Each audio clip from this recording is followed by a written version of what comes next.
Hi guys!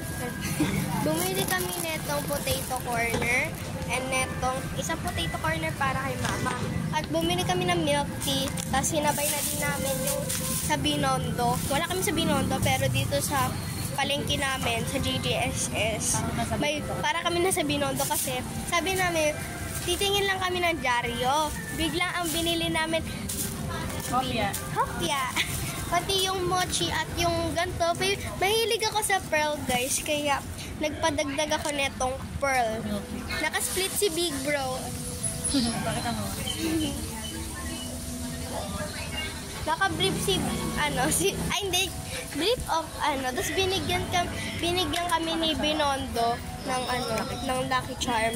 Sa mga taga Binondo diyan, sarang heyo. Ito guys, bumili kami netong beans matcha. Beans and matcha. Bean matcha. Tikman natin kasi first time ko lang makatikim neto. Kasi natitikman ko hopya. Yun lang. Parang amoy orange yung niya, yung loob niya.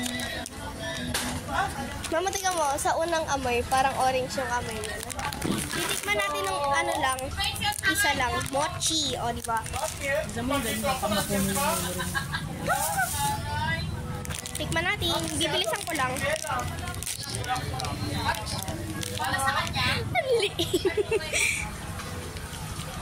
So, ayan bang, tikman mo ma, mochi. So, titikman na ni Ka-Chismis guys. I-rate mo ma. Sarap. Anong rate mo ma? Yung feeling niya Beans or munggo?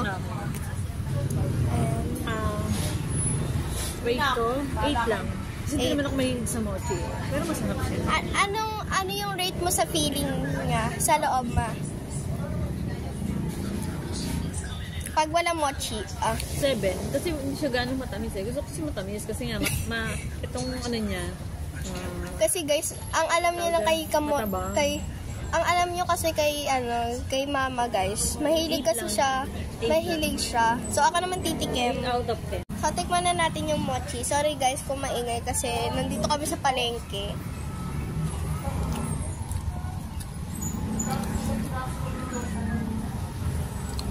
Yung beans is lang 5.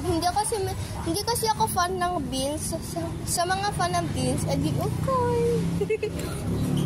yung mochi 10 out of 10.